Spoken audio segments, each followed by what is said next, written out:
Hello అందరికీ welcome to Sukanya's world. ఈరోజు మనం ఈ వీడియోలో కొత్తిమీర రోటి పచ్చడి ఎలా తయారు చేయాలో చూసేద్దాం. దానికోసంగా ఫస్ట్ స్టవ్ మీద ప్యాన్ పెట్టుకొని ఆయిల్ హీట్ చేయాలి. దాంట్లో కొంచెం ఎండుమిర్చి వేసి ఫ్రై చేయాలి. అలా ఫ్రై అవుతున్న ఎండుమిర్చిలో ఇప్పుడు ధనియాలు, ఆవాలు, జీలకర్ర కూడా వేసుకొని బాగా ఫ్రై చేసుకోవాలి. అలా ఫ్రై అయిపోయిన ఎండుమిర్చి అండ్ ధనియాలు తీసి పక్కన పెట్టుకోవాలి. అదే ప్యాన్లో ఇప్పుడు కొంచెం టమాటో పీసెస్ కూడా వేసుకొని బాగా ఫ్రై చేయాలి. అలా ఫ్రై అవుతున్న టమాటోస్లో కొంచెం అల్లం ముక్కలు కూడా వేసుకొని ఫ్రై చేసుకోవాలి. ఇప్పుడు క్లీన్గా కట్ చేసి పెట్టుకున్న కొత్తిమీర కూడా యాడ్ చేసుకొని బాగా ఫ్రై చేయాలి. కొత్తిమీర అండ్ టమాటోస్ మెత్తగా అయిపోయేంత వరకు ఫ్రై చేయాలి. బాగా కుక్ అయ్యేంత వరకు ఫ్రై చేసుకుంటూ ఉండాలి. ఇలా ఫ్రై అయిన టమాటోస్ని కూడా తీసి పక్కన పెట్టాలి. ఇప్పుడు ఒకదాని తర్వాత ఒకటి రోట్లో వేసుకొని మెత్తగా దంచుకోవాలి. ఫస్ట్ ఎండుమిర్చి, ధనియాలు, ఆవాలు అండ్ కొంచెం కల్లుప్పు వేసి బాగా దంచుకోవాలి.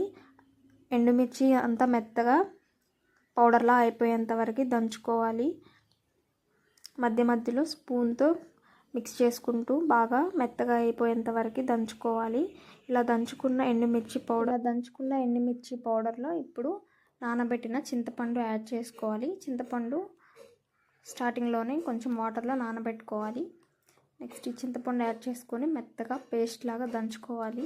మధ్యలో స్పూన్తో కొంచెం మిక్స్ చేసుకుంటూ ఉప్పు కారాలు ఏదైనా తక్కువ అయితే అడ్జస్ట్ చేసుకుంటూ దంచుకోవాలి. ఇలా దంచుకున్న చింతపండు అండ్ మిరపకాయలు పేస్ట్లో టమాటోలు అలాగే కొత్తిమీర, అల్లం యాడ్ చేసుకొని మెత్తగా దంచుకోవాలి. అన్నీ మిక్స్ అయ్యేలాగా కలుపుకుంటూ దంచుకోవాలి.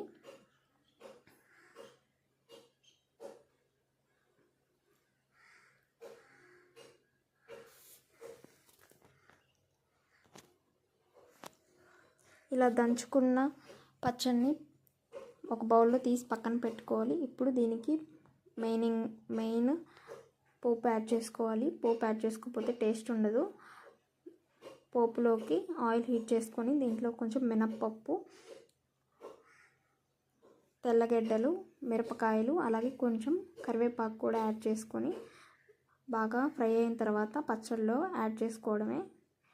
అంతే, టేస్టీ కొత్తిమీర రోటి పచ్చడి రెడీ. ఒక్కసారి రోట్లు ఇలా తొక్కి తిని ట్రై చేయండి, చాలా బాగుంటుంది. మీకు కనుక ఈ వీడియో నచ్చితే లైక్ చేయండి, షేర్ చేయండి, అలాగే సబ్స్క్రైబ్ చేయండి.